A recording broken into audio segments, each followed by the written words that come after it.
Buenas tardes, mi nombre es Ariana Carolina Merino Peralta, vivo en la ciudad de Loja y estoy estudiando la carrera de fisioterapia. Ahora voy a responder las preguntas propuestas para la evaluación bimestral.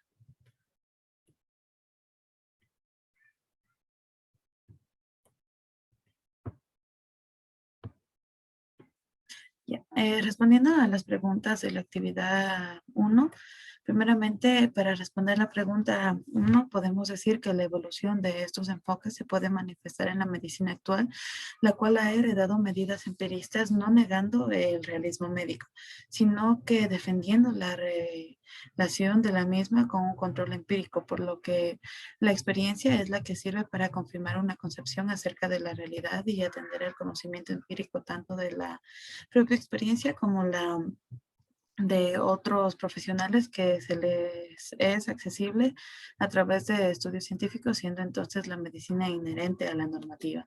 También tenemos que entender que la ibris es el orgullo que lleva al empecinamiento en sostener y ejercer una medicina que no ayuda a los pacientes, sino que provoca sufrimiento, como por ejemplo sería un personal de la salud que asuma un orgullo por sus conocimientos y sea un justificativo para el maltrato hacia un paciente. En cambio, Froneris es la virtud moral médica que conjuga tanto el saber teórico de la medicina y de la reflexión moral de la bioética. Puede ser un ejemplo que un personal de la salud que bajo un juramento hipocrático promete su función a conciencia y con dignidad. Para responder la pregunta 2, es importante tener claro la definición de salud y enfermedad porque esos términos son esenciales para todas las personas independientemente de su profesión. Estas son problemáticas diarias que necesitan terminología y por ende un concepto que establezca qué es estar sano y qué no lo es. Por lo mismo que no únicamente se trata de comprender la anatomía y fisiología humana, sino cómo tratarla. También la terminología que considero que es la más apropiada es la que se expone que está basada en la OMS, que ajusta muy bien a la teoría holística de Nordenfeld y pues bajo mi criterio es la más acertada que manifiesta que la salud es un estado de completo bienestar físico, mental y social y no solamente la ausencia de afecciones u enfermedades. Mejor dicho, comprende un tipo de fenómeno multidimensional y multicausal que trasciende relacionándose además de la biología y la psicología con la economía, la política y quedando así como un asunto individual y colectivo. Tal cual, considero que esta terminología abarca todos los aspectos humanos y no solo considera que es la ausencia de la enfermedad, que generalmente abarcaría solo un estado biológico. Como por ejemplo, se puede decir que si tengo un dolor de estómago, en primer lugar pensaría que es un síntoma pasajero, cuando causado probablemente de algo que comí. Sin embargo, la molestia es progresiva y con el paso de los días más intenso y menos soportable, por lo que el trasfondo podría ser una gastritis, una úlcera gástrica o cualquier otra razón.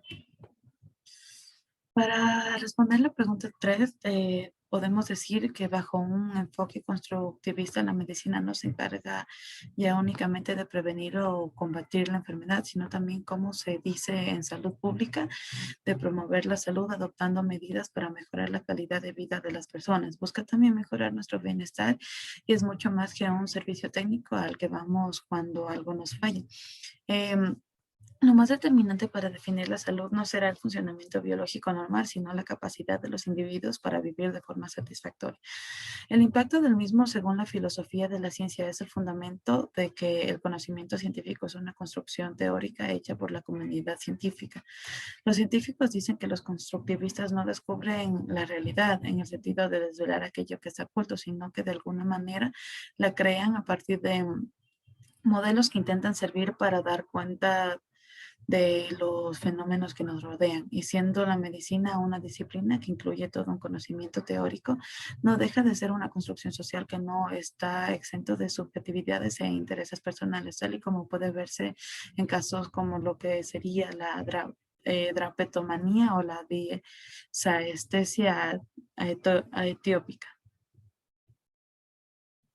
El naturalismo en la medicina se lo puede conocer también como autoritarismo epistémico, en donde se sustenta la superioridad de aquel que tiene más o mejor conocimiento, o sea, la episteme, sobre un tema para tomar decisiones sobre el mismo, siendo el médico el más capacitado para tratar el cuerpo humano, porque es quien conoce la anatomía y fisiología humana. La medicina es una ciencia aplicada y como tal debe ajustarse a las exigencias de pureza, neutralidad y objetividad que pedimos al resto de las disciplinas científicas. Entonces se podría decir que la medicina admite que tiene una forma natural, correcta de funcionar y que el objetivo de los tratamientos médicos es preservarlo. Respondiendo a la pregunta 5, el reduccionismo del todo no es más que la suma de las partes, que un sistema complejo solamente puede explicarse por la reducción hasta sus partes fundamentales. Esto dicho de otra manera, la reducción se afirma es necesaria y suficiente para resolver los problemas de conocimiento, por lo que es el que considero el mejor para una buena práctica médica. Enfatiza la importancia del todo, que es más grande que la suma de las partes y la importancia y la interdependencia de estas. El holismo intenta superar a la fragmentación, es la integración del cuerpo, mente y espíritu y ambiente de un paciente, integra los principios de la atención a la ecología humana. También se denomina al pluralismo al sistema en el cual se acepta, tolera y reconoce la variedad de doctrinas, posiciones, pensamientos, tendencias o creencias dentro de una sociedad. El pluralismo en ese sentido es una de las características más importantes de las democracias modernas en el mundo y hay que entender que la MBE es un proceso cuyo objetivo es la selección de los mejores argumentos científicos para una resolución de problemas. No obstante, debemos tener en cuenta que cada persona es un mundo y factores insignificantes para algunos pueden ser determinantes en la salud de las personas. Ahora, para responder la pregunta 6, entendemos que los médicos no categorizan las enfermedades mentales por sus causas ni por sus mecanismos subyacentes, sino por los síntomas que pueden percibir, las enfermedades en general, sino por los síntomas que pueden percibir. Dicho de otro modo, el criterio que prima en este ámbito es el clínico, en contraste con la creciente predominancia de los criterios etiológicos y mecanísticos de la medicina somática.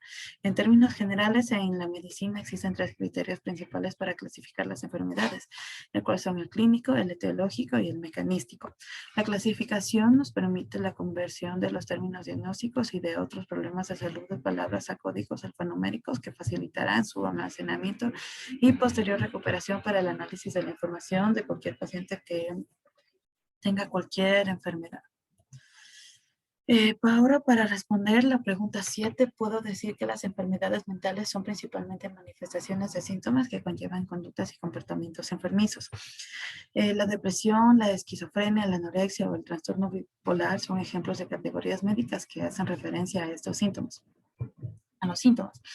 Los individuos que muestran ciertos comportamientos son etiquetados por los médicos de una forma u otra, muchas veces con independencia de cualquier consideración acerca de la etiología o la patogenia de este comportamiento. Esto ha llevado a muchos críticos a defender que en realidad la psiquiatría es una forma de control social destinado a reprimir las formas de vivir que son consideradas como erróneas o incluso delictivas por la sociedad. Por otro lado, también es importante mencionar que la DSM-5 diferencia estas categorías de trastornos por trastornos del neurodesarrollo, como los relativos al espectro del desorden autista o los desórdenes en la capacidad de aprendizaje, los trastornos relacionados con el espectro de la esquizofrenia y otros trastornos psicóticos, el trastorno bipolar y trastornos asociados a esto, como el desorden ciclotímico y los trastornos depresivos.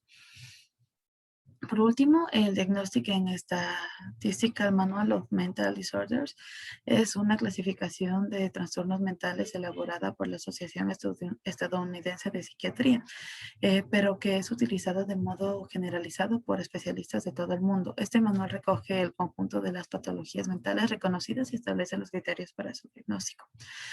Con respecto al enfoque biopsicosocial, se indica que la OMS define a la salud como el completo bienestar en lo físico, lo mental y lo social.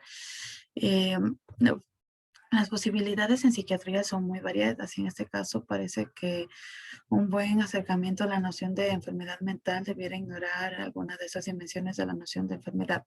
En consecuencia, y teniendo en cuenta que el enfoque personal y el social son especialmente importantes en este ámbito médico, los valores objetivos y culturales son un factor determinante a la hora de conformar las diferentes categorías psiquiátricas.